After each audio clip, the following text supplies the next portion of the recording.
வணக்கம் தாய் தமிழ் உறவுகளே. இன்றைக்கி இந்த காணொலியில் என்ன பார்க்க போகிறோம் அப்படின்னா, நம்ம ஒரு வரலாற்று சிறப்புமிக்க ஒரு தகவலை பார்ப்போம். ஏன்னா எப்போவுமே வந்து இப்போ தற்காலிக பிரச்சனைகளையும் மக்கள் சந்திக்கக்கூடிய பிரச்சனைகள், அது போக இந்த ஆளும் கட்சி செய்யக்கூடிய அட்டூழியங்களை பற்றி நம்ம பேசியிருக்கிறோம். அவர்கள் செய்யக்கூடிய தவறான விஷயங்களை பற்றி பேசியிருக்கிறோம், மற்றும் சமூக பிரச்சனைகளை பற்றி பேசியிருக்கிறோம். அதே மாதிரி மத்திய அரசு செய்யக்கூடிய பிரச்சனைகளை பற்றியும் பேசியிருக்கோம். அவர்களுடைய ஆட்சியில் ஏற்பட்டக்கூடிய பிரச்சனைகளை பற்றியும் பேசியிருக்கிறோம். ஆனால் இந்த காணொலியில் ஒரு வித்தியாசமாக இந்த தேர்தல் பரபரப்பு சூழல், இந்த சூழ்நிலைக்கு நடுவில், ஏன்னா இந்த முடிவுகள் வரல இல்லை, இந்த நேரத்தில் நம்ம வந்து எப்போவுமே நம்ம அந்த வாக்குப்பதிவு, யார் ஜெயிப்பா, இதை பற்றியே பேசியிருக்கோம். ஒரு மாற்றமாக நம்ம வந்து ஒரு புராணம் சொல்ல முடியாது, ஒரு சங்க காலம் சார்ந்த ஒரு விஷயத்தை நம்ம இன்றைக்கி பார்க்க போகிறோம்.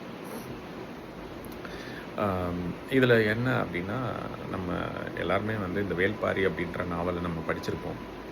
ஆனால் இந்த வேள்பாரின்ற நாவல் வந்து எழுதியவர் வந்து சு. வெங்கடேசன்ற ஒரு சட்டமன்ற உறுப்பினர். அதாவது திமுகன்னு சொல்ல முடியாது, கம்யூனிஸ்ட் கட்சியை சேர்ந்த, திமுக கூட்டணியில் இருக்கிற கம்யூனிஸ்ட் கட்சியை சேர்ந்த ஒரு சட்டமன்ற உறுப்பினர் சு. வெங்கடேசன் அவர்கள்.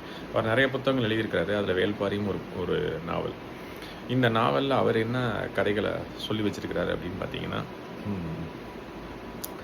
அதாவது பரம்பு நாட்டை ஆண்ட பாரிவள்ளல் மன்னனுக்கும் சேர சோழ பாண்டிய மன்னர்கள் ஆகிய மூவேந்தர்களுக்கும் ஒரு போர் நடந்தது. அந்த போர் எதற்காக நடந்ததுன்னா, தேவாங்கு அப்படின்ற ஒரு விலங்குக்காக, அதாவது தெய்வ வாக்கு விலங்கு, அதை தான் அவங்க தேவாங்குன்னு சொல்கிறாங்க. அந்த தெய்வ வாக்கு விலங்கு, அந்த விலங்குக்காக வந்து சண்டை நடந்தது அப்படின்னு சொல்லி அவர் ஒரு கட்டுக்கதையை எழுதி வச்சிருக்கிறாரு. ஆனால் அது உண்மையான கதை கிடையாது. இதையும் வந்து மக்களுக்கு இது உண்மை கதைன்னு நினச்சிக்கின்னு ஏகப்பட்ட பேர் அந்த புத்தகத்தை வாங்கி படிச்சிருக்கீங்க. 1,00,000 பிரதிக்கு மேலே போயிடுச்சுன்னு வேற சொல்கிறாங்க. இதுவும் நீங்கள் அந்த பொன்னியின் செல்வன் கதை மாதிரி தான். உண்மை கதை வேறையாக இருக்கும். இவங்க வந்து இவங்களோட கற்பனையெல்லாம் உள்ளே போட்டு புனைவு கதை மாதிரி எழுதி வச்சிருக்கிறாங்க. அதை வாங்கி படிச்சுட்டு இதுதான் உண்மைன்னு நினச்சிக்கின்னு பல பேர் அதை பற்றி உண்மைன்னு சொல்லி பேசிக்கிட்டு இருக்காங்க. அது வந்து சுத்த பைத்தியக்காரத்தனமாக இருக்குது. உண்மையான வரலாறு தெரியாமல் ஒருத்தர் எழுதினவர் முதல்ல வந்து எழுதுகிறவர் தமிழரா இல்லை வேறு பிற இனத்தவர் சேர்ந்தவரான்றது முதல்ல பார்க்கணும். ஒரு புத்தகம் வந்து அதுவும் வரலாற்று சார்ந்த புத்தகமாக இருந்தால், மற்ற புத்தகங்கள்லாம் கூட விடுங்க, வரலாறு சார்ந்த புத்தகம் வருது அப்படின்னா அவர் நம் இனத்தை சேர்ந்தவரா இல்லை பிற இனத்தை சேர்ந்தவரான்றதை முதல்ல நீங்கள் கவனிக்கணும். ஏன்னா அவங்க வந்து நம்ம இனத்தை சேர்ந்தவங்க மன்னர்களை பற்றியோ, இல்லை இங்கே இருக்கக்கூடிய நிலப்பரப்பை பற்றியோ, இல்லை இங்கே இருக்கக்கூடிய மக்களை பற்றியோ உயர்வால் எழுத மாட்டாங்க. அந்தளவுக்கு பெருந்தன்மை மிக்க நபர்கள்லாம் கிடையாது. அவர்கள் எழுதினாவே அதில் ஏதாவது ஒரு விலங்கு இருக்கும். இவர்கள் வந்து இந்த புத்தகங்கள்லாம் ஏன் வந்து உருவாக்கி வெளியிடுறாங்கன்னா, ஒன்று லாப நோக்கு, இன்னொன்று பொய்க்கதைகளை மக்களிடம் திணித்தல். இதன் மூலமாக அவங்க வந்து அவங்களுடைய வன்மத்தை கக்குவது, மன்னர்கள் மீது இருக்கக்கூடிய வன்மத்தை கக்குவது. ஏன்னா அவர்களுக்கு வந்து பெரிய வரலாறுலாம் ஒன்றும் கிடையாது. இப்போ இது எழுதியிருக்கக்கூடிய அந்த சட்டமன்ற உறுப்பினர் சு. வெங்கடேசன் அவர்கள் பார்த்திங்கன்னா தமிழ் இனத்தை சேர்ந்தவரே கிடையாது. அவர் வந்து கம்யூனிஸ்ட் கட்சியை சேர்ந்தவர், திமுக கூட்டணியில் இருக்கிறார். அவர் வந்து மதுரை தொகுதியில் வென்றிருக்கிறார். அவர் வந்து இந்த மாதிரி நிறைய புத்தகங்கள் எழுதியிருக்கிறார். அதில் இந்த புத்தகம் வேள்பாரி அப்படின்ற நாவல், இதையே நம்ம இன்றைக்கி பேசுகிறோம் அப்படின்னா இது சார்ந்த சில விஷயங்களும் இருக்குது. என்ன அப்படின்னா, இப்போ இந்த நாவலை தழுவி இயக்குனர் சங்கர் அவர்கள் ஒரு படம் எடுக்க போகிறாரு அப்படின்னு சொல்லி, அது படப்பிடிப்பு போயிட்டுருக்கதா கேள்விப்படுறோம். அது சார்ந்த ஏதோ விஷயங்கள் நடந்துக்கிட்டு இருக்கு. இந்த நாவலே பொய்ன்றோம். இதை ஒரு காரணம், இதை நாவல் இருக்குன்ற ஒரு காரணத்தை வச்சுக்கின்னு இதை வச்சு ஒரு படம் எடுக்க போகிறாரு. அது மாதிரி தான் பொன்னியின் செல்வன்ற நாவலே வந்து ஒரு புனைவு கதை. அதில் வந்து உண்மையை விட பொய் தான் அதிகமாக இருக்குதுன்னு சொன்னோம். அதை ஒரு இயக்குனர் எடுத்துகிட்டு வந்து நாங்கள் வந்து இதை வச்சு ஒரு படம் எடுக்கிறோம். இந்த எடுக்கிற இயக்குநர்கள்லாம் யாருன்னு பார்த்தீங்கன்னா ஆரியத்தை சேர்ந்தவங்களாக இருப்பாங்க. அவங்களாம் பிராமணர்களாக தான் இருப்பாங்க. மணிரத்னம் இயக்குனர் யாருன்னு உங்களுக்கு தெரியும், நான் சொல்ல வேணாம். சங்கர் யாருன்னு உங்களுக்கு தெரியும். இப்போ இந்த படத்தை பகிரங்கமாக மல்லு கட்டிட்டு இந்த படத்தை எடுக்கணும் அப்படின்னு ஒத்த காலில் நிற்கிறவங்கலாம் வந்து பிராமணர்களாக இருப்பாங்க.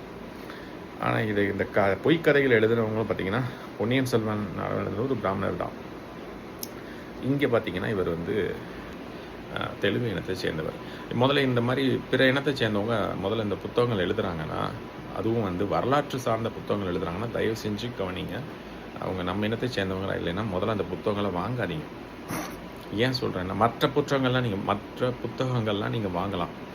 ஆனால் வந்து இந்த வரலாறு சார்ந்த புத்தகங்களாக இருந்ததுன்னா எழுதியவர் யாருன்றதை நீங்கள் கவனிக்கணும். அவர் வந்து அவருடைய அம், படைப்புகள் என்ன, அது என்ன மாதிரி எப்படி இருக்குது, சும்மா புத்தகங்கள் பிரதிகள் விற்குது அப்படின்றத வச்சு அவர் சிறந்த எழுத்தாளர்லாம் நம்ம ஒத்துக்க முடியாது. ஏன்னா பொய்க்கதைகளை வந்து மக்கள் இன்னைக்கு இந்த காலத்தில் எது பொய் எது உண்மைன்னு அதாவது மக்கள் வந்து அதை ஆராயாமல் அவங்க பாட்டு கிடைச்சதை எடுத்து வச்சு படிச்சுட்டு இருக்கிறாங்க. அந்த மாதிரி இந்த மாதிரி வரலாறு சார்ந்த விஷயங்கள்னால் அது உண்மையோ பொய்யோ அவங்க வந்து அதை உண்மைன்னு நம்பிங்கன்னா அதை வாங்கி அதை படிக்கிறது ஒரு ஆர்வம். அந்த வகையில் தான் அந்த புத்தகங்கள் அதிகமாக விற்பனையாக இருக்கே தவிர அவங்களுக்கு இது உண்மை பொய்ன்றதெல்லாம் தெரியாது. பெரும்பான்மையான நபர்களுக்கு உண்மையோ பொய்ன்றது தெரியாது. ஆனால் தமிழ் தேசியத்தில் இருக்கவங்களோ இல்லை வந்து வேள்பாரி அவர்கள் அந்த பாரி வள்ளல் அவர்களை பற்றி உண்மையாக தெரிஞ்சவங்களுக்கு வந்து இது வந்து பொய் கதைன்னு நிறைய பேருக்கு தெரியும். இன்னும் நிறைய ஊடகங்களில் நிறைய பேர் பேசியிருக்கிறாங்க இதை பற்றி. தமிழ் தேசிய தளத்தில் இருக்கவங்கலாம் பேசியிருக்கிறாங்க. ஆனால் நம்ம வந்து இப்போ இந்த காணொலி மூலமாக என்ன பதிவு பண்ணுறோன்னா, இந்த வேள்பாரின்ற நாவல் வந்து புனைவு கதை. உண்மையை விட பொய் தான் அதிகம். ஒரு சின்ன ஒரு விஷயம் அவங்களுக்கு கிடைக்குது.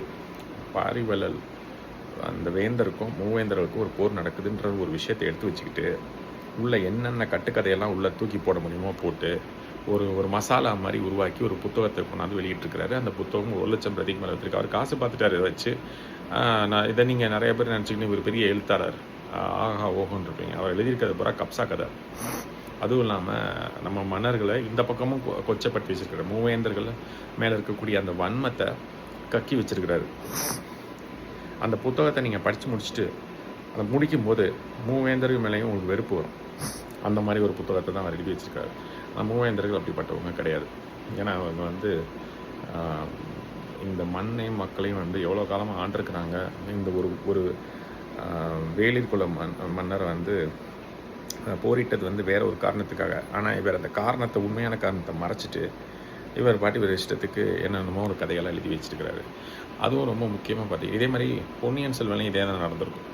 அந்த பல கற்பனை கதாபாத்திரங்கள், இந்த நந்தினின்னு ஒரு கதாபாத்திரத்தில் உள்ள திணிச்சு வச்சுருப்பாங்க. நம்ம பொன்னியின் செல்வன்ற ஒரு எபிசோட் போடுவோம். அதில் வந்து நம்ம தனியாக அதை பற்றி பேசுவோம். இப்போ வந்து இந்த வேள்பாரி அப்படின்ற ஒரு முதல் காணொலி இதை வந்து நான் வெளியிடுறேன். இப்போ அவங்க சொன்ன வேள்பாரி கதை வந்து ஒரு தேவ வாக்கு விலங்குன்னு சொல்லக்கூடிய அந்த தேவாங்குக்காக பரம்பு நாட்டில் இருக்கக்கூடிய பாரிவள்ளல் மன்னருக்கும் இந்த மூவேந்தருக்கும் நடந்த சண்டையாக சொல்லி அது வந்து கொடூரமாக இவர்கள் வந்து கொன்னதாகவும் அவங்க வந்து ஒரு ஒரு அறமற்ற போர் செய்ததாகவும் அந்த மாதிரிலாம் கதை எழுதி வச்சிருக்கிறாரு. அதை படித்து முடிச்சு நீங்கள் வெளியில் வரும்போது ரொம்ப வெறுப்பு வர அளவுக்கு எழுதி வச்சிருக்காரு. அதுதான் அவருடைய நோக்கமே. அந்த புத்தகம் அவர் ஏன் எழுதினார் அப்படின்னா இதுதான், நம்ம மன்னர்கள் மேலே இருக்கக்கூடிய கோபத்தையும் வன்மத்தையும் கக்கி வைக்கணும் ஒன்று. இன்னொன்று நமக்கே நம்ம மன்னர்களுக்கு மேலே வெறுப்பு வர வைக்கணும். இதுதான் அவருடைய நோக்கம். அதையும் பாருங்கள், நம்மக்கிட்டே விற்று நம்மக்கிட்டே காசாக்கி 1,00,000 பிரதியை விற்று வச்சிருக்காரு. இதுதான் வந்து தெலுங்கு. இவங்க ஏன் புத்தக கண்காட்சியில் ஆரம்பிக்கிறாங்கன்னா, இவங்க எழுதுகிற இந்த கன்றாவி இந்த மாதிரி மோசமான புத்தகங்களை கொண்டாந்து வெளியிட்டு அதை விற்று தள்ளணும். அதுக்கு தான் புத்தக கண்காட்சி அடிக்கடி நடத்துறது. இதில் இந்த திராவிட கொள்கையெல்லாம் வரும். அந்த மாதிரி புத்தகங்கள்லாம் எக்கச்சக்கமாக கிடக்கு. அதெல்லாம் வந்து அந்த குப்பைகளையும் கொண்டாந்து அங்கே வைப்பாங்க. அது குப்பைனே தெரியாமல் நிறைய பேர் வாங்கிட்டு போய் படிப்பாங்க. அவங்களும் குப்பையாக தான் ஆவாங்க. அதில் வேற ஒன்றும் சந்தேகமே இல்லை. குப்பையை வாங்கி படிக்கிறவங்க குப்பையாக தானே இருப்பாங்க.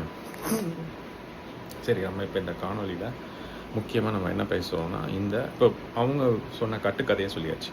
உண்மையிலே பரம்பு நாடு, இப்போ வந்து பரம்பு நாடுன்னு சொன்னாவே இவங்க கொண்டாந்து இங்கே ஒரு பிரான் மலைன்னு ஒரு மொட்டையாக இருக்கக்கூடிய மலையை தூக்கி கொண்டாந்து காமிச்சு, அது வந்து சிங்கமுன்றையில் இருக்குது. திருப்பத்தூர் பக்கத்தில் சிங்கமுன்றையில் வந்து ஒரு மொட்டையாக இருக்கக்கூடிய ஒரு மலையை காமிச்சு இதுதான் வந்து பரம்பு மலை, பிரான் மலை, இதான் பரம்பு மலை அப்படின்னு சொல்லி வச்சுருக்காங்க. அது வந்து குன்றக்குடி அடிகளாருடைய ஒரு கணிப்பு இதுவாக இருக்குமோன்னு அவர் வந்து யூகிக்கிறார். அது வந்து உறுதிப்பட சொல்லலை, அவர் வந்து யூகிச்சு இதுவாக இருக்கும்னு சொல்கிறார்.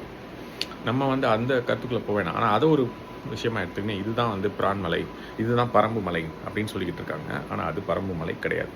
பரம்பு மலை அப்படி மொட்டையாலாம் இருக்காது. பரம்பு மலைன்றது வளம் மிகுந்த செழிப்பான பகுதி. இப்போ மக்கள் என்ன நினச்சிட்டு இருக்காங்கன்னா, அந்த சிங்கமுனரி பக்கத்தில் இருக்க பிரான் மலை தான் பரம்பு மலைன்னு நினச்சிட்டு இருக்காங்க. அதுவும் பொய். உங்களுக்கு இது வரைக்கும் சொல்லப்பட்டது எல்லாமே பொய் தான். இப்போ உண்மையான விஷயத்துக்கு நம்ம வருவோம். எனக்கு உங்களுக்கு வெளியில் காட்டப்பட்டது அத்தனையுமே பொய். நீங்கள் இப்போ பரம்பு மலைன்னு கூகுளில் சர்ச் பண்ணால் உங்களுக்கு முதல்ல அந்த பிரான் மலை தான் வந்து நிற்கும். அது வந்து பரம்பு மலை கிடையாது. அது முதல்ல புரிஞ்சுக்கங்க. அதே மாதிரி இவர் சொன்ன அந்த தேவாங்குக்காக சண்டை போட்டாங்கன்னு சொல்கிறதும் பொய். அந்த புத்தகத்தில் மன்னர்கள்லாம் மோசமானவங்க மாதிரி காமிச்சிருக்கோம், அதுவும் பொய். ஆக மொத்தம் பொய்கள் தான் விற்கப்பட்டிருக்கு. அதை தான் நீங்கள் நம்பியிருக்கீங்க, அதை தான் படிச்சிருக்கீங்க. இப்போ நம்ம உண்மையான விஷயத்துக்கு வருவோம். பறம்பு மலை அப்படின்றது முதல்ல நம்ம இது வந்து சும்மா வாய் வார்த்தையாக வந்ததெல்லாம் இல்லை. நமக்கு வந்து இலக்கிய குறிப்புகள்லாம் இருக்குது. புறநானூறு, அகநானூறு, இன்னும் பல இதில் வந்து சங்ககால இலக்கியங்கள் இருக்குது.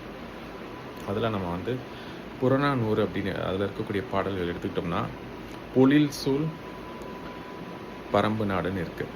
பொழில் சூழ்னா அது வந்து பெரும்பாலும் அந்த பகுதிகள் பார்த்திங்கன்னா எப்போவுமே மழை அதிகமாக பெய்ந்து அந்த பகுதிகள் வந்து வளமாக இருக்கும் அப்படின்றது அதில் ஒரு அர்த்தம். இன்னொன்று, மழை பெய்யானாலும் அருவிகள் ஓடும். அப்போனா நிறைய அருவிகள் இருந்திருக்கு. நீங்கள் எங்கே பிரான்மலையில் போய் ஒரு அருவியை காட்டுங்க, அங்கே வந்து அப்படியே வளமான பகுதி. அது அந்த மலையே ஒரு மொட்டை மலை, அதில் ஒன்றுமே இருக்காது. இதை தூக்கி கொண்டாந்து காமிச்சு எப்படி இருக்கும் பாருங்கள். உண்மையான விஷயம் எப்படி இருக்குது, இவன் போலியாக என்னத்தை சொல்லிட்டு இருக்கான்னு பாருங்கள். நான் அந்த குற்றக்குள்ள அடிக்கிற சொன்னதை வச்சு நான் சொல்ல, அவர் வந்து யூகிச்சு தான் சொல்லிக்கிறார். அவர் இதுதான் அப்படின்னு உறுதியெல்லாம் சொல்ல. அதை எடுத்துக்கிட்டு ஒரு கூட்டம் வந்து ஒரு கட்டுக்கதையாக கிரியேட் பண்ணி கதையாக எழுதிட்டு இருக்குல்ல, நான் அவங்கள தான் சொல்கிறேன். சரி, இப்போ நம்ம வந்து இப்போ ஒவ்வொரு குறிப்புகளாக பார்ப்போம். ஒன்று வந்து பொழில் சூழ் அப்படிங்கும்போது அங்கே வந்து பெரும்பான்மையான மலைகள், பெரும்பான்மையாக மழை பெய்யும். மழை பெஞ்சு அந்த பகுதிகள் வளமாக இருக்கிறது தான் அந்த பொழில் சூழ் பறம்பு நாடு அப்படின்னு சொல்கிறாங்க. அடுத்தது, மழை பெய்யானாலும் அருவிகள் ஓடும். அப்படின்னா நிறைய அருவிகள் இருந்திருக்காங்க பக்கத்தில். அப்போனா வந்து மழையே பெய்யலைன்னா கூட அதுக்கு போதுமான அளவு அங்கே நீர் இருந்திருக்கு, நீராதாரம் இருந்திருக்கு, அங்கே நிறைய அருவிகள் இருந்திருக்கு. அது வந்து ஒரு முக்கியமான விஷயம். பழம் தானே விழும் மலை நாடு பறம்பு நாடு அப்படின்னு சொல்கிறாங்க. அப்படின்னா என்ன அர்த்தம்னா, நிறைய மரங்கள், அடர்ந்த காடுகள், அங்கே வந்து பழங்கள்லாம் நிறைய பழுத்து அங்கே வந்து தொங்கி வருது. அது வந்து தானாகவே வந்து கீழே விழுகும். அதுவே வந்து மக்களுக்கு போதுமான உணவாக இருக்கும். ஏன்னா இந்த மூவேந்தர்கள் வந்து ஒரு படை எடுத்து போகிறாங்க. நம்ம போர், அந்த போரை பற்றி நம்ம அப்புறம் பேசுவோம். ஆனால் அது சார்ந்த சில பாடல்களும் வருது. மூவேந்தர் சூழ்ந்தும் கொல்லாத பறம்பு நாடுன்ற மாதிரி வருது. என்ன அப்படின்னா, இவங்க மூவேந்தர்களும் போய் ஒரு போர் பண்ணுறாங்க. அது போர் ஏன் பண்ணுறாங்கன்றதை நான் பின்னாடி சொல்கிறேன். ஆனால் இந்த பாடலுக்காக நான் இப்போ சொல்கிறேன். அந்த மூவேந்தர்களும் போய் படையெடுத்து அந்த பறம்பு நாட்டை வந்து வெல்லணும்னு நினச்சி போகிறாங்க. போகும்போது அவங்களால அந்த பறம்பு நாட்டை முழுவதுமாக அடைய முடியல. காரணம் வந்து அந்த நிலப்பரப்பு. ஏன்னா ஃபுல்லாக முழுவதுமாக பார்த்திங்கன்னா மலைத்தொடர்கள், அதுக்கப்புறம் பார்த்திங்கன்னா குறுகலான பாதைகள், அருவிகள், ஆறுகள், இன்னும் பல இடையூறுகள்லாம் இருக்குது. இவங்களால எளிதாலாம் போக முடியல. ஒரு சமவெளியில் போய் சண்டை போடுற மாதிரிலாம் அங்கே போக முடியல. ஏன்னா அது வந்து மிக உயர்ந்த இடமா இருக்குது. தொடர்ச்சியான மலைத்தொடர், அதாவது மலைத்தொடராக இருக்குது. ஒரு மலை 2 மலையெல்லாம் கிடையாது, மலைத்தொடர்ச்சிகளாக இருக்குது. அதனால் அவங்களால எளிதாக போய் வெல்ல முடியல. அதுவும் இல்லாமல் இவங்களுக்கு இங்கே வெளியில் சுற்றி இருக்கிறதெல்லாம் அடைச்சி இவங்க படையெல்லாம் கொண்டு போய் நிப்பாட்டினாலும் அவங்களுக்கு எல்லாமே மேலே கிடச்சிருது மலையிலே. அதனால் அவங்க எதுக்குமே கீழே வர வேண்டிய தேவையே இல்லை. அதனால் என்ன நடக்குதுன்னா, இவங்க எப்படியாவது அவங்கள வந்து வென்றலாம்னு நினைக்கிறாங்க, ஆனால் வெல்ல முடியல. காரணம், அந்த மலை வந்து அது வந்து தமிழில் சொல்லணும்னா அதுவே வந்து அதுக்கு தேவையான அனைத்து விஷயங்களை உருவாக்கி கொள்ளக்கூடிய அளவுக்கு அதில் இருக்குது. என்ன விஷயம் அப்படின்னா, அதுக்கு போதுமான மழை கிடச்சிருது. அதன் மூலமாக வளமான மரங்கள், செடி கொடிகள், இதில் வந்து காய்க்கக்கூடிய பழங்கள், காய்கறிகள், இதை வச்சு அவங்க சாப்பிட்டு வாழ்ந்துடுறாங்க. அது போக அங்கே வந்து சமவெளிகளும் இருந்திருக்கு, விவசாயம் பண்ணக்கூடிய விஷயங்களும் மேலே இருந்திருக்கு.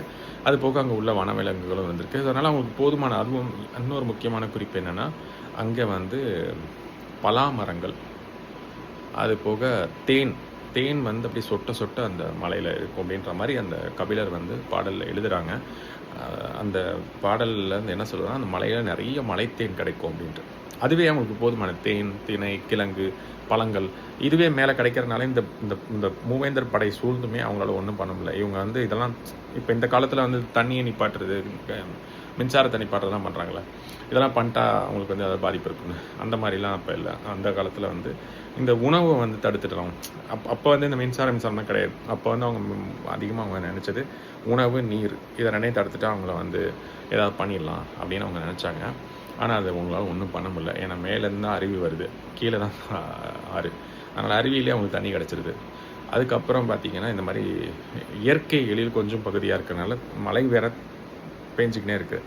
அதனால் அவங்களுக்கு எளிதாக பார்த்திங்கன்னா காய்கறிகள், பழங்கள்லாம் அங்கே தானாகவே வளருது. குறிப்பாக பழங்கள், அங்கே மரத்தில் காய்ச்சிருக்கக்கூடிய காய்களும் பழங்களுமே போதுமானது. அது போக அவங்களுக்கு இன்னும் நிறையா விஷயங்கள் அங்கே கிடச்சிருக்கு. அதனால் இவங்க வந்து இவங்களுடைய அந்த திட்டம் போட்டதில் வந்து தோல்வி அடைஞ்சது. சரி, இப்போ நம்ம வந்து அந்த பகுதி எங்கேன்றது முதல்ல பார்ப்போம். இந்த முதல் காணொலியில் எது பரம்பு நாடு அப்படின்றத தான் நம்ம பேச போகிறோம். அந்த போர் எதுக்கு வந்துச்சு, ஏன் பண்ணாங்க, அதெல்லாம் நம்ம அப்புறம் வருவோம். முதல்ல வந்து பாரிவள்ளல் அப்படின்ற மன்னர் வந்து பரம்பு நாட்டை வந்து ஆளுகிறார். அவர் வந்து ஆளக்கூடிய அந்த பரம்பு நாடு எங்கே இருக்குது, இன்றைக்கும் இருக்கா, இல்லை அது வந்து மறைஞ்சிருச்சா, இல்லை இவங்களாம் அழிச்சிட்டாங்களா, ஏன்னா அந்த எம்சாண்ட்லாம் பண்ணிட்டு இருக்காங்களா, இதனால் அந்த மலைகளெல்லாம் அழிச்சிட்டாங்களா அப்படின்றது பார்த்தோம்னா இல்லை, அந்த மலைகள் இன்னும் இருக்குது. இப்போ இந்த பரம்பு நாடு வந்து எங்கே இருக்குது அப்படின்னு பார்த்தீங்கன்னா, இந்த வால்பாறை ஆனைமலை தொடர்கள், இந்த மலை தொடர்களில் தான் அந்த மலை இருக்குது. இன்னும் சில பேர் கேட்டால் கிருஷ்ணகிரி தருமபுரின்னு இருப்பாங்க. இன்னும் சில பேர் கேட்டால் அந்த பிரான்மலை சொல்லியிருப்பாங்க. கிருஷ்ணகிரி தருமபுரி பக்கம் வந்து அதியமான் அப்படின்ற ஒரு மன்னர் இருந்தார். அவர் தகடூர்னு சொல்லுவாங்க. அந்த பகுதி அவர் தான் ஆண்டார். இவர் அங்கே ஆளலாம். இவர் ஆண்ட பகுதி பார்த்திங்கன்னா இந்த கீழே, அதுக்கும் கீழே பார்த்திங்கன்னா இந்த கரூர்லேருந்து இந்த திண்டுக்கல், இந்த பக்கம் கோயம்புத்தூர் பக்கம் பார்த்திங்கன்னா கோயம்புத்தூர்லேருந்து இந்த பக்கம் கீழே வரக்கூடிய இந்த பகுதிகள், அதுக்கப்புறம் இந்த பாலக்காடு, ஆனமலை, வால்பாறை, இந்த பகுதிகளில் தான் வந்து இவர் ஆண்டிருக்கிறார். அதாவது இப்போ கேரளாவை சேர்ந்திருக்கக்கூடிய அந்த பாலக்காடு ஒரு காலத்தில் பரம்பு நாடாக இருந்திருக்கலாம். அது வந்து பேர் மாற்றம் பெற்றிருக்கலாம் பிற்காலத்தில். ஆனால் அந்த பரம்பு நாடுன்றது அங்கே மட்டும்தான் நான் சொல்ல வரல. உண்மையான பரம்பு நாடுன்றது இந்த ஆனைமலை தொடர்லேருந்து ஆரம்பிக்குது. அதில் வந்து சுற்றி அந்த அந்த கரூர், கோயம்புத்தூர், கீழே திண்டுக்கல், இந்த 3 பகுதியும் அப்படி மொத்தமாக சேர்த்து பார்த்தீங்கன்னா எப்படி இருக்கும், அதுலேருந்து பாலக்காடு வரைக்கும் இப்படி ஒரு பகுதியை நீங்கள் சேர்த்து பார்த்தீங்கன்னா எப்படி இருக்குமோ அதுதான் வந்து பரம்பு நாடாக இருந்திருக்கு. குறிப்பாக இந்த ஆனைமலை தொடர், அங்கே இருக்கக்கூடிய அந்த வால்பாறை, ஏன் இதை சொல்கிறேன் அப்படின்னா, இங்கே தான் வந்து அந்த பொழில் சூழ், அவங்க சொல்லக்கூடிய வருடத்தில் பெரும்பான்மையான நாட்கள் வந்து மழை பொழியக்கூடிய காலமாக இருக்கிறது அந்த இடங்களில். அதே மாதிரி ரொம்ப அடர்த்தியான காடுகள்னு சொல்கிறாங்க, அதுவும் ஒரு அடர்த்தியான காடுகள் தான். அதுக்கு அடுத்த குறிப்பு என்ன அப்படின்னா, அங்கே வந்து மூங்கில் மரங்கள், அது போக தேன், பலாப்பழம், இதெல்லாம் வந்து அதிகமாக கிடைக்கக்கூடிய பகுதின்னு சொன்னாங்க. அங்கே அதிகமாக அது கிடைக்குது, இப்பயும் கிடைக்குது. பலாப்பழத்துக்குன்னு ஒரு முக்கியமான இடம் வந்து தமிழ்நாட்டில் இருக்குது. அது வந்து இந்த பக்கம் இருக்குது, பன்ருட்டி பக்கம். ஆனால் அது இல்லை. இது இவங்க என்ன சொல்கிறாங்கன்னா, மலைகளில் இந்த மாதிரி நிறைய பல விஷயங்கள் கிடைக்குது. அதில் பலாமரத்தையும் ஒரு குறிப்பிட்றாங்க. பலாப்பழம், தேன், இதெல்லாத்தையும் குறிப்பிட்றாங்க. ஸோ இதெல்லாமே அங்கே கிடைக்குது. மூங்கில் எல்லாமே கிடைக்குதான்னு கேட்டால் அந்த ஆனைமலை தொடரில் இது கிடைக்குது. வால்பாறை, குறிப்பாக நீங்கள் வால்பாறை எடுத்துக்கலாம். ஆனால் அது ஆனைமலை தொடரில் உள்ள இருக்க ஒரு விஷயம் தான். அங்கேயே பார்த்தீங்கன்னா நமக்கு பேர்லேயே வந்து சில விஷயங்கள் நம்ம கண்டுபிடிக்க முடியும். அதுக்கு பக்கத்துலேயே பார்த்தீங்கன்னா பரம்பிக்குளம் டைகர் ரிசர்வ்னு இருக்குது. இந்த பரம்பு நாட்டில் இருக்கக்கூடியது தான் இந்த பரம்பிக்குளம். அங்கே ஒரு பரம்பிக்குளம் ஆறே ஓடுது. அதே மாதிரி இந்த பரம்பிக்குளம் புலிகள் சரணாலயமே இருக்குது. இந்த பரம்பிக்குளம்ன்றது வந்து பரம்பு நாட்டில் இருக்கக்கூடிய ஒரு விஷயம் தான். இப்போ நீங்கள் பரம்பிக்குளத்தில் இருக்கீங்கன்னாவே நீங்கள் பரம்பு நாட்டில் இருக்கீங்கன்னு தான் அர்த்தம். அதனால் அந்த பகுதியுமே பார்த்திங்கன்னா இந்த நான் சொன்ன இந்த வளையத்துக்குள்ளே தான் வருது மொத்தமாக. பாலக்காடு, ஆனைமலை, ஏற்காடு, இந்த பக்கம் பரம்பிக்குளம் உள்ள அந்த பகுதிக்குள்ளே வந்துடும். அதுக்கு போக நீங்கள் இந்த பக்கம் பார்த்தீங்கன்னா திண்டுக்கல், பழனி வரைக்குமே சொல்கிறாங்க. பழனி மலையுமே வந்து பழனி மலை தொடருமே, அது போக பூம்பாறை, கொடைக்கானல், இந்த பகுதிகளாக இருக்கு இல்லையா, இந்த பகுதிகளில் முக்கால்வாசி பகுதிகள் வந்து பரம்பு நாடு தான். அதில் கரூர்லேருந்து மேலே வந்து கரூர்லேருந்து திண்டுக்கல் வர பகுதி, அதில் வந்து வேடஞ்சந்தூர்னு சொல்லி ஒரு இடம் இருக்குது. அந்த பகுதியும் வந்து இதில் வரக்கூடிய அது இதை சேர்ந்தது தான். ஏன் சொல்கிறேன் அப்படின்னா, அந்த தெய்வ வாக்கு விலங்குன்னு சொல்லக்கூடிய அந்த தேவாங்குன்றது அங்கே அதிகமாகவே இருக்குது. அங்கே ஒரு சரணாலயம் கூட இருக்குது, அதுவும் இருக்குது. ஆனால் அதை வந்து இவங்க ஒரு குறியீடாக எடுத்து வச்சுக்கிட்டு அதுக்காக தான் சண்டை போட்டாங்கன்னு சொல்கிறது ஒரு பைத்தியக்காரத்தனம். ஆனால் அது அந்த மொத்த இதே நீங்கள் ஒரு பவுண்ட்ரி மாதிரி போட்டிங்கன்னா அதுதான் வந்து பரம்பு நாடு. இப்போது அதில் எது அதிகமாக இருந்திருக்கும், அதிக முக்கிய பங்கு வகித்திருக்கும் அப்படின்னா இந்த பாலக்காடு, ஆனைமலை, இந்த கேரளா பார்டர், இந்த பகுதிகள் தான். அங்கே தான் வந்து தொடர்ச்சி அந்த வெஸ்டர்ன் காட்ஸ்ன்னு சொல்லக்கூடிய மேற்கு தொடர்ச்சி மலைகள் இருக்குல்ல, இந்த மேற்கு தொடர்ச்சி மலையில் ஒரு குறிப்பிட்ட பகுதியை தான் வந்து பரம்பு நாடுன்னு சொல்லக்கூடியது. இது வந்து பாரிவள்ளல் அவர்கள் ஆண்டிருக்கிறார். அதில் நம்ம குறிப்பாக இந்த ஆனைமலை, பாலக்காடு, இந்த ஏற்காடு, இந்த பகுதிகளை ஏற்காடில் வால்பாறை, ஆனைமலை, வால்பாறை, பாலக்காடு, இந்த பகுதிகளோடு சேர்த்து இந்த பக்கம் பார்த்திங்கன்னா அப்படியே திண்டுக்கல், பழனி வரைக்கும் வருது அந்த மலைத்தொடர்கள். அதில் வந்து மலைத்தொடர்கள் இருக்குது. ஆனால் இது குறிப்பாக வந்து அந்த அவருடைய எல்லை வருது. மலைத்தொடர்கள் இந்த பக்கம் தான் இருக்குது. ஆனால் வந்து அந்த எல்லைகள் வருது. ஆனால் மலைகள் வந்து நம்ம வந்து பழனி மலைத்தொடர் வரைக்கும் வருது. அது அவருடைய எல்லை அது வரைக்கும் இருக்குது. அதுக்கப்புறம் அந்த பக்கம் பார்த்திங்கன்னா பரமத்தி வேலூர்னு ஒன்று இருக்குது. அதுவுமே அந்த சைடு பார்த்திங்கன்னா அந்த கரூருக்கும் இருக்கும் நடுவில் இருக்குது, திண்டுக்கலுக்கும் நடுவில். அப்புறம் வேளஞ்சந்தூர் பகுதியும் வந்து முக்கியமான ஒரு பகுதி. அதுவும் வந்து இவருடைய எல்லைக்குள்ளே தான் வருது. இது மொத்தத்தையும் நீங்கள் சேர்த்து பார்த்தீங்கன்னா இதுதான் வந்து பாரி வள்ளல் ஆண்ட பரம்பு நாடு. அதில் குறிப்பாக அந்த புறநானூற்று பாடலில் கூறப்பட்டிருக்கிற விஷயங்கள்லாம் எங்கே ஒத்து போகுது அப்படின்னா வால்பாறை, ஆனைமலை தொடர் இந்த பகுதிகள், பாலக்காடு பகுதி இதில் தான் ஒத்து போகுது.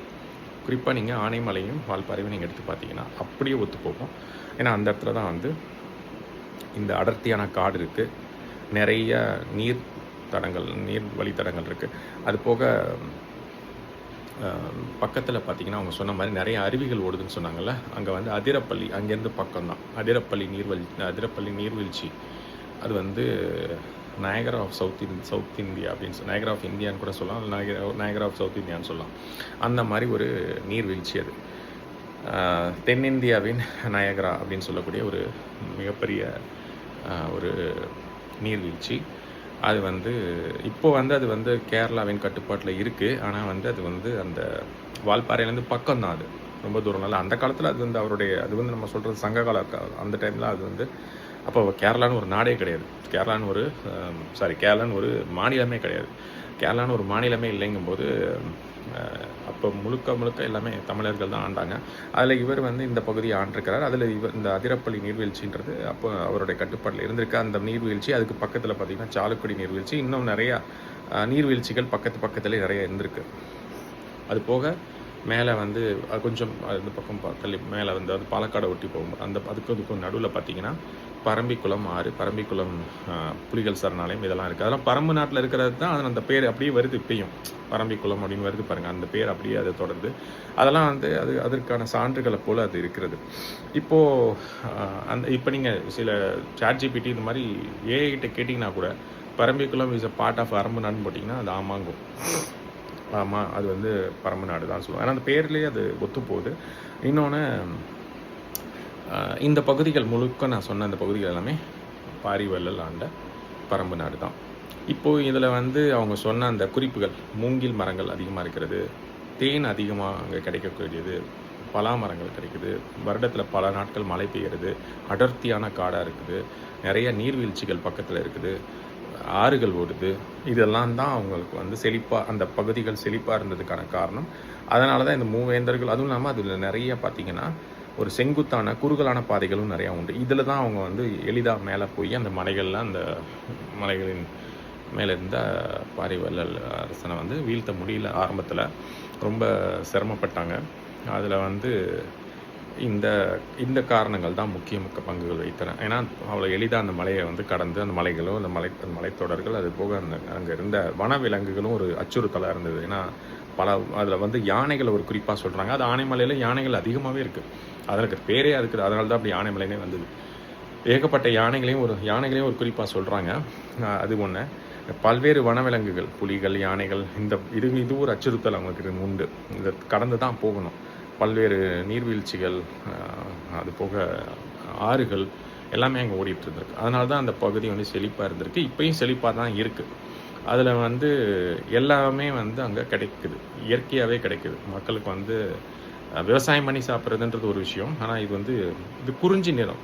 இந்த பகுதியை வந்து அவர் ஆண்டதே வந்து ஒரு குறிஞ்சி நிலம் தானே, மலை தொடர் தானே ஆண்டிருக்கிறார். வேளிர்குல மன்னர்கள் எல்லாமே குறிஞ்சி நிலத்தை தான் பெரும்பான்மையாக ஆண்டிருக்கிறாங்க.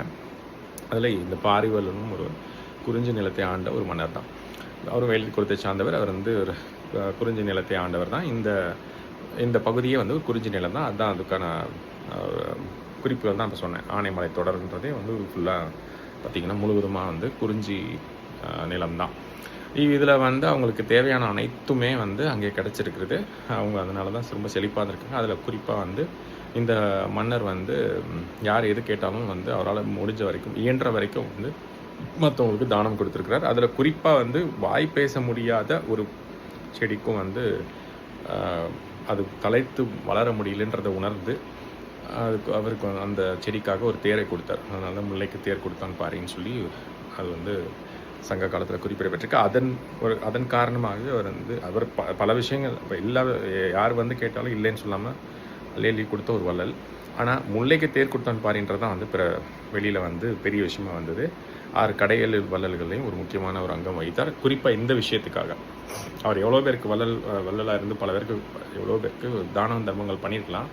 ஆனால் இந்த வாய் பேச முடியாத ஒரு செடிக்கு கூட நல்லா இருக்கணும்னு நினச்சி தன்னுடைய சொந்த தேரையே வந்து கொடுத்து அதன் மூலமாக அது படர்ந்து வளரட்டும் அப்படின்னு விட்டு கொடுத்து வந்தார்.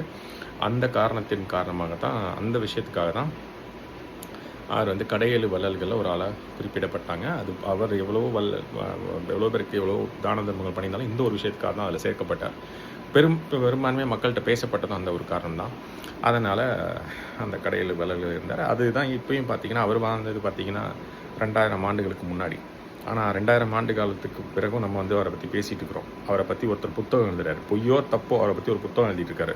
ஒருத்தர் அதை வச்சு படம் எடுத்துகிட்டு இருக்காரு. இப்போ 2000 வருஷம் கழிச்சு அந்த ஒரு விஷயம் இவ்வளோ வருஷம் கழிச்சும் நிற்குது. இது வந்து வரலாற்றில் இடம்பெற்ற ஒரு சிறந்த ஒரு விஷயம். அது வந்து அந்த மன்னர் பேரும் வந்து வரலாற்றில் இடம்பெற்று விட்டது. இந்த மாதிரி விஷயங்களால் இது மாதிரி கடையெழு வள்ளல்கள் நிறைய பேர் இருக்காங்க. நம்ம இவரை பற்றி இன்றைக்கி பார்க்குறோம். அதுலேயும் முதல் காணொலி தான் இது. இவரை பற்றி இன்னும் நிறைய பேச வேண்டியது இருக்குது. இப்போ நம்ம பாரி வள்ளலினுடைய பரம்பு நாடு எங்கே, அது இப்போ இருக்குதா இல்லையா, அதனுடைய பவுண்ட்ரி என்ன, அதனோட வரையறை என்ன, அதுதான் நம்ம இன்றைக்கி பார்த்துருக்கோம். இந்த காணொலி உங்களுக்கு புதுசாக இருந்திருக்கும். நீங்கள் இது வரைக்கும் பரம்பு நாடுன்னு நினச்சி பிரான்மலை நினச்சிட்டு இருந்திருப்பீங்க. இல்லைனா வேறு எங்கேயாவது இருக்குது, இல்லை அப்படி ஒரு நாடே இப்போ இல்லை அப்படிலாம் நினச்சிட்டு இருந்திருப்பீங்க. இப்போ வந்து அது எங்கே இருக்குது அப்படின்றது உங்களுக்கு தெரிஞ்சிருக்கும். உங்களுக்கு நேரம் கிடச்சா அந்த மாதிரி ஒரு இடத்துக்கு, அந்த பரம்பு நாட்டுக்கு நேராகவே போய் அந்த இடத்த எப்படி இருக்குதுன்னு பாருங்கள். மறக்காமல் இந்த காணொலி உங்களுக்கு பிடிச்சிருக்கும்னு நான் நினைக்கிறேன். மேலும் இதை பற்றின விஷயங்கள் நம்ம வந்து மேற்கொண்டு அடுத்தடுத்த காணொலியில் பார்க்கலாம். அது ஒரு எபிசோடாகவே போடலாம் வரிசையாக.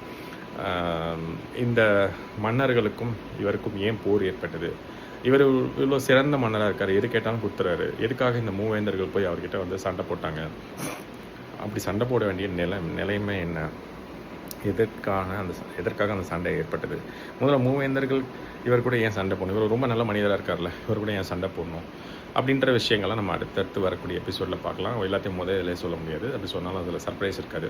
ஒன்று நம்ம பார்ப்போம். அதே மாதிரி பெரிய காணொலியாக போய்டும், அப்புறம் அது பத்தாது. இந்த ஒரு காணொலியால் எல்லாத்தையும் சொல்ல முடியாது. ஸோ அதனால் நம்ம அடுத்தடுத்த காணொலியாக போடலாம். இப்போ வந்து இன்றைக்கி முதல் காணொலியில் பரம்பு நாடுன்றது பிரான்மலை இல்லை, அது வேறு அப்படின்றத நான் உங்களுக்கு தெளிவுபடுத்தியிருக்கிறேன். அந்த பகுதி என்னன்றதை நம்ம இந்த காணொலியில் பார்த்துருக்குறோம். நீங்களும் வந்து இதை உங்களுடைய நான் சொன்னதே அப்படி நம்பாமல் போய் நீங்கள் வந்து உங்களுடைய ஓன் சர்ச் பண்ணுவீங்கள, போய் ரிசர்ச் பண்ணுங்கள், ஆராய்ச்சி பண்ணி பாருங்கள். நான் சொன்னது சரின்றது உங்களுக்கு படும்னு நினைக்கிறேன். அப்படிப்பட்டால் நீங்கள் உங்களுடைய கமெண்ட்டுக்களில் இந்த காணொலியில் தெரிவிக்கலாம். இங்கே வந்து இந்த காணொலி உங்களுக்கு பிடிச்சிருந்ததுன்னா மற்றவங்களுக்கு ஷேர் பண்ணுங்கள். அதே மாதிரி கமெண்ட் பண்ணுங்கள், உங்களுடைய கருத்துக்களை லைக் பண்ணுங்கள். மறக்காமல் நம்ம சேனலை சப்ஸ்கிரைப் பண்ணுங்கள். மேலும் நம்ம அடுத்த காணொலியில் இதை பற்றி டீட்டெயில்டாக பேசலாம். இன்னும் அந்த மன்னருடைய ஆட்சி எப்படி இருந்தது, அங்கே இருந்த மக்கள் என்னென்ன பண்ணாங்க, அதுக்கப்புறம் அந்த போர் எப்படி வந்தது, மூவேந்தர்களையே இவங்க கூட போர் பண்ணணும், இந்த விஷயம். இந்த இதில் வந்து பார்த்திங்கன்னா கபிலர் அப்படின்ற ஒரு பொயட் அவர் வராரு. இதில் ஒரு புலவர் வராரு, கபிலன்ற ஒரு புலவர் வராரு.